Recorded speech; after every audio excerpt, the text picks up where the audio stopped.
What's up, everybody? Welcome back to Versus. We're deep in it this time. I'm JWMaher. That's Will Cohen. Happy holidays is what I'll say. Absolutely. Merry belated Christmas. For those of my persuasion, happy Hanukkah Day 6 when this airs. Whatever holiday you're celebrating, have a great one of those. I can safely say, though, whatever holiday you're celebrating is infinitely better than what this movie was. One of the few positive things I will say about this movie is the people at Jagged Edge do try to culture us, I guess. With they're like little kids that like learn something at school, and they're very excited to like come home and tell you all about it. You get to learn in this movie that we're dealing with Germanic Alpine mythology. Hailing from ancient Germanic folklore, the malevolent mythological Krampus disciplines children in the week before Christmas. This is Krampus: The Return. Nothing before it, but it is returning. Krampus is real, whether you accept him or not.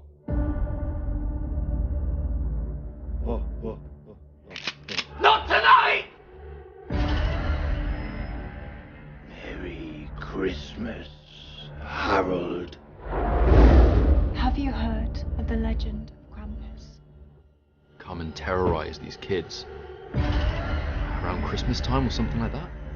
Krampus is a vicious and disturbed creature.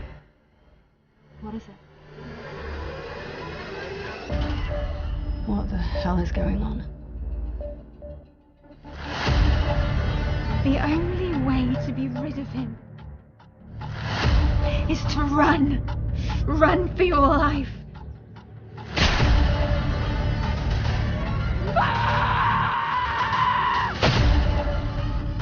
Please, don't worry, I'll find somewhere.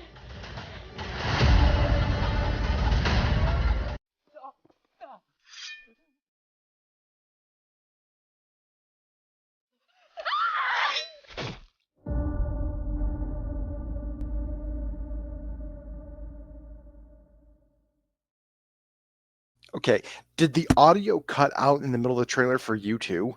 Yeah, the audio in that trailer was like going in and out, and then there's a part of the trailer where like by design there was no sound. Like I don't know, but whatever. You don't adjust anything in your settings. That's how this trailer plays. So it's apt that you said that this is like a little kid who learns something and immediately wants to teach you all about it, because like a little kid who wants to teach you immediately what they just learned, they get everything wrong about it. I want to start with we have Jagged Edge Productions, ITN Distribution. There's the whole like family of interconnected production studios. And there's a ton of Christmas movies. If you go in this network, you have like the Nutcracker Massacre, and then the shitty knockoff Jack Frost. You have The Killing Tree, and like a dozen Krampus films. The one thing that ties them all together is they never, ever, ever, ever, ever, ever shoot them in winter. It does not look like it's cold outside at all.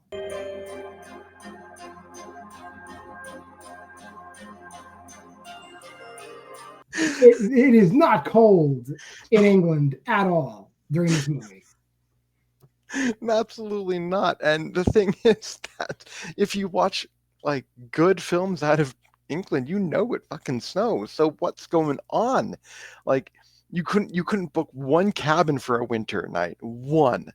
It's like where's their budget going aside from just mountains of blow, what I can only assume. Yeah, they make a big deal of this. This is set in like a church turned into a house, which really doesn't mean anything. But the main character, Harold, and his sister. Well, Harold's not really the main character. Harold is the brother of the main character. The main character, she's Nikki. Their parents are like clergy members who dabbled in these like Northern European, Alpine, Germanic mythology things, and somehow this vicar summoned Krampus, and now it doesn't just attack them. It doesn't just attack their family. I have no idea what the parameters of Krampus are in this movie, because, like, yes, Krampus comes 20 years later to attack Harold, but then he just kind of hangs out in the town. He just hangs out and just ganks whoever he wants to gank. Like, apparently, like, I don't know. I really, really tried paying attention to this one. And maybe that's my mistake. Because at some point I feel like I blacked out. There's nothing that makes sense here. Yeah. My biggest thing is we learn a lot about indirectly. We learn a lot about small, because this is a small town. It's a castle in the woods kind of place. Yet in this small, remote British town, there's an active working prostitute.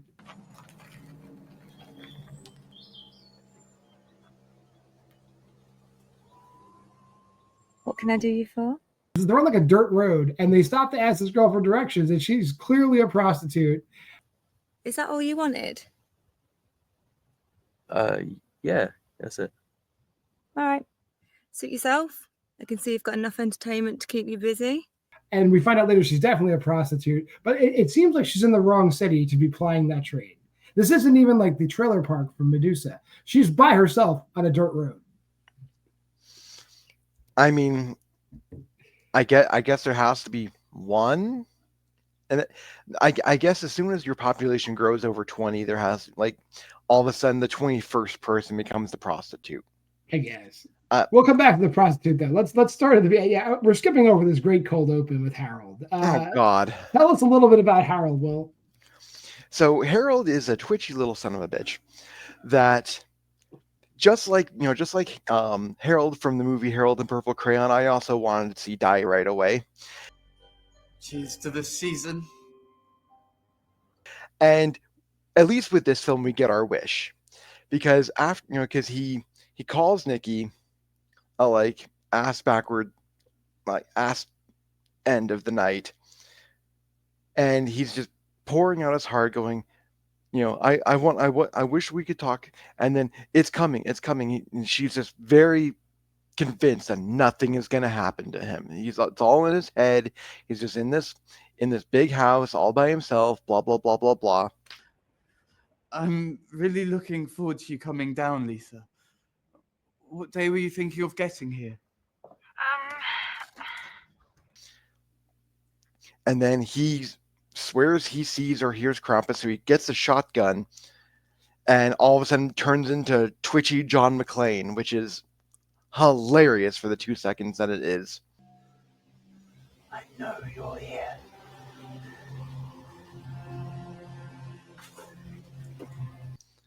And for some reason, he turns his head, and Krampus is just sitting there in the chair, just chilling out, going, "Merry Christmas." And it's a typical, like, Jagged Edge thing where it is just a mask. It's a person wearing a mask and a costume, and the mouth doesn't move while the person talks. Oh, of course not. Where's that smile?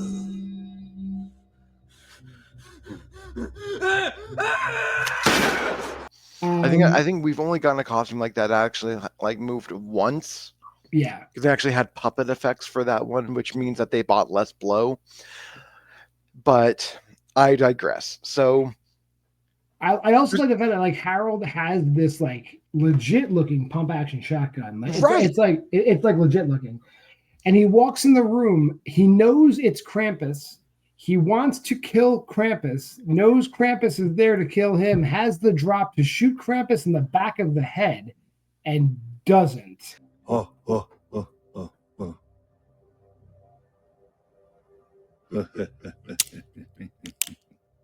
Turns his back on him. I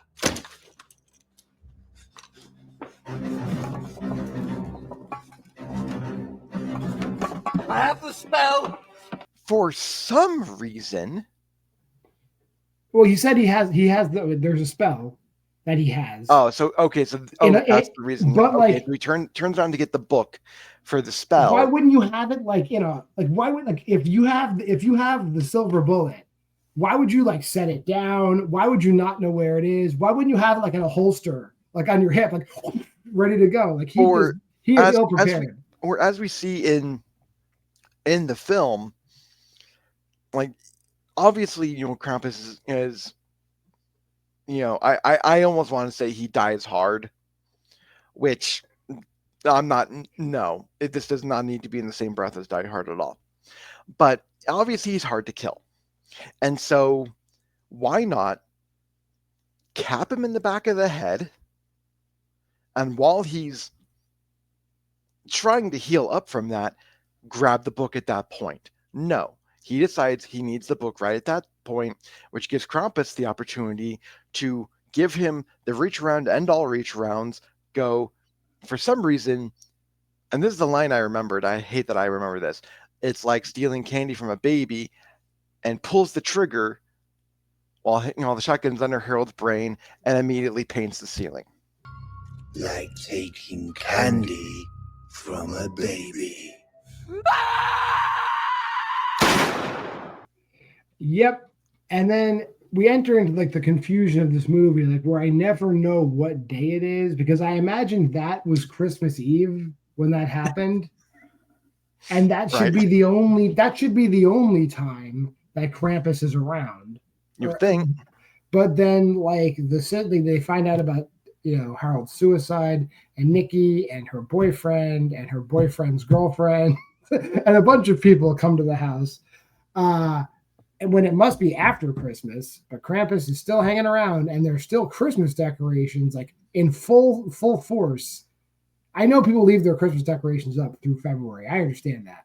But like they are acting like it's Christmas because they're still saying celebratory things like let's have some mulled wine and like all kinds of bullshit. So like what fucking day is it during this movie?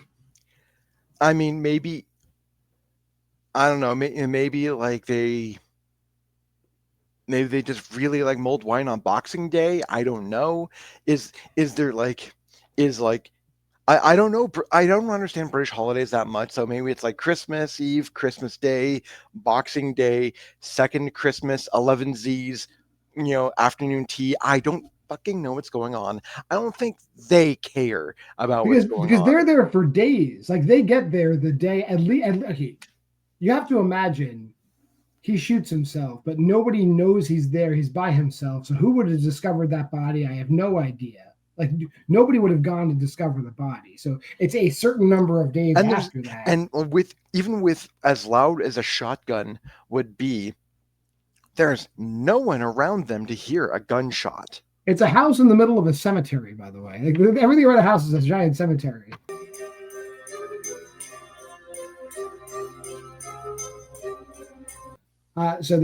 Nobody. So you figure it's days before somebody finds the body. Then they contact her. She obviously lives far away because they have to travel there.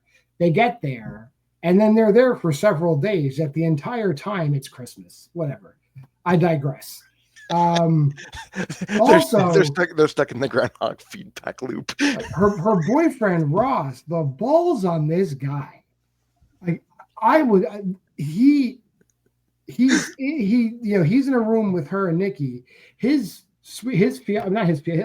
lover, I guess Lisa, is there too, right? He comes down for coffee the next morning and just starts making out with her in the kitchen while there's her and there's two other friends. And that, like, you're outnumbered like 3-2, and like you're gonna sneak around here. Don't do it. Oh yeah. Is anyone else up yet? No. Lucky us. Don't do it, dude. Like, craziness. Like they're making out on benches where every window in the house can see them. Like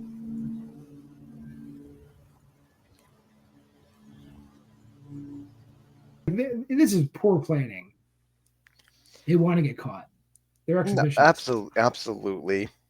But this is also why it just is so aggravatingly stupid. It's like they don't make that Like, if all they had to do is just add one line of dialogue. That's why Krampus is hanging around, because he's like he's like offing sinners. Yeah, that would have been good. He's indiscriminate. Like Krampus is just because indiscriminately he kills murdering people. The prostitute actually finds a willing participant, Stephen Staley, who's in every movie. Of course. And he treats her like shit, though. What the hell is this? You ask a lot of fucking questions, don't you? Like he takes her to like a shack in the middle of the cemetery, and he's like just degrading her, and like it was unnecessary for a Jagged Edge movie. But then Krampus shows up and takes care of that shit.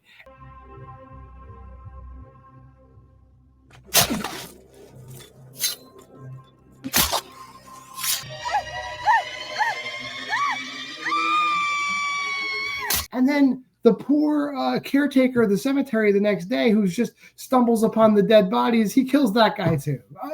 What a horrible way to go.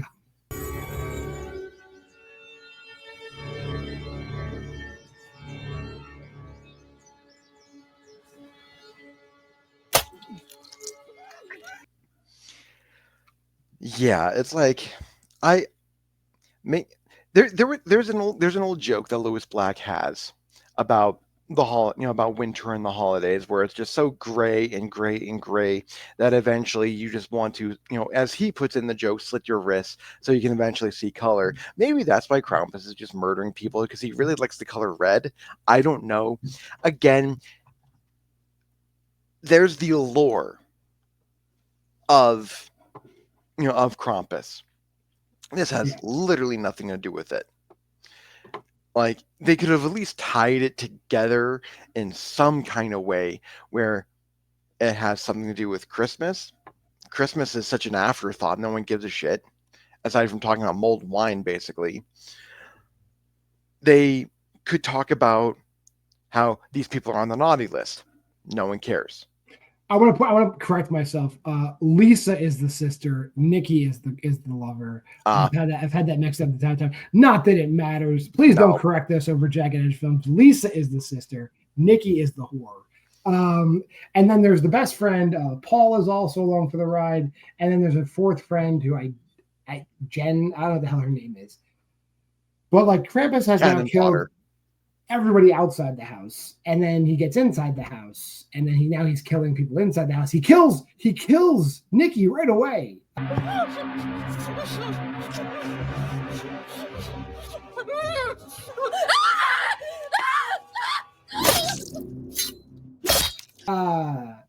And then the other friend, the friend whose name I don't know, runs away and hides. Like, there's a doorway and the doors are open. She's clearly gone through those doors, and they're like French doors.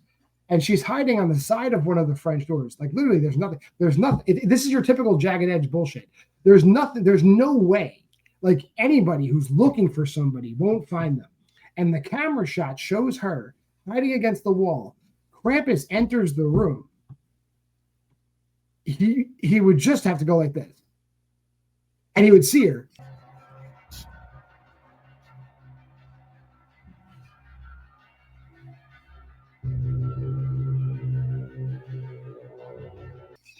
He doesn't.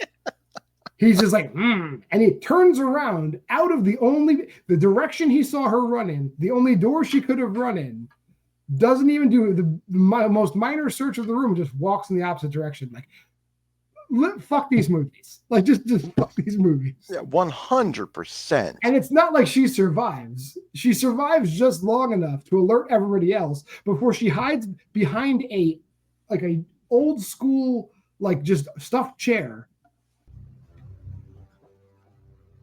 where you could see her, like, see the side of her head, her arm, and Krampus ain't having none of that shit. He chokes her with lights. There you go. You only get away with that stupid hiding shit once.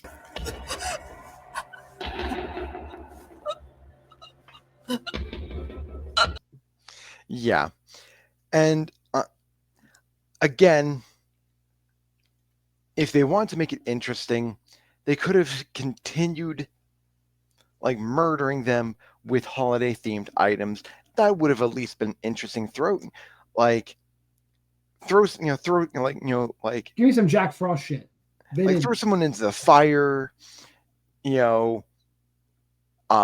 them eat mistletoe, just do something interesting.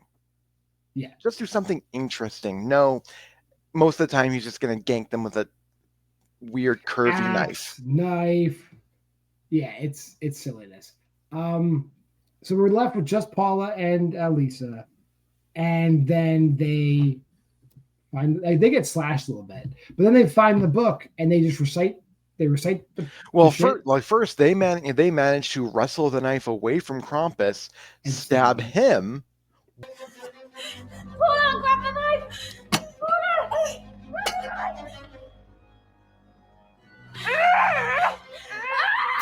Once, not multiple times like a logical person would have done at this point. Once, but apparently once is enough to recant the curse or whatever, the counter curse spell, whatever the fuck you want to call it. He disappears. He may live no more, a relic of forgotten lore. From this world to the other, the curse is reaching now asunder, so that he may live no more, a relic of forgotten lore. From this world to the other, the curse is reaching now asunder, so that he may live no more, a relic of forgotten lore. Then they get in the car. They hug. And they get in the car. Yeah, give away the ending. This ending is the dumbest shit. They won. They win. They win. Yeah. And no. We're leaving out the fact that they win. It fades to black. It fades back in, and when it fades back in, they've made the decision, Lisa and Paula, to just bury all their friends in the cemetery.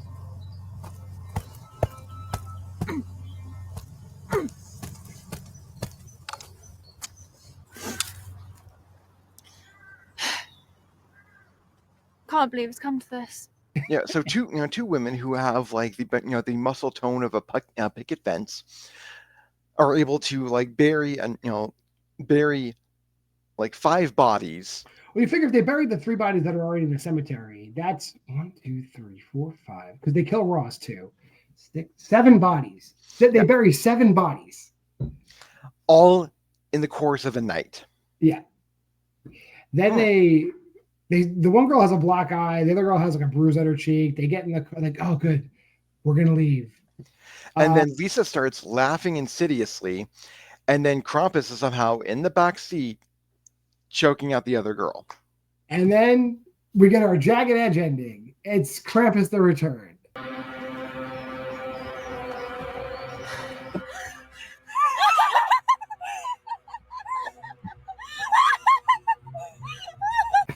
God damn it. You could have just not done that. You could have not done any of that. You could have just had Krampus go away and they hug and they cry and that's it. That ending would have also been shitty, but it at least would have made sense. It would have made the movie 5 minutes shorter and at least somewhat more tolerable. Yeah. Well, anyway, let's rate it. Whatever. You can go first.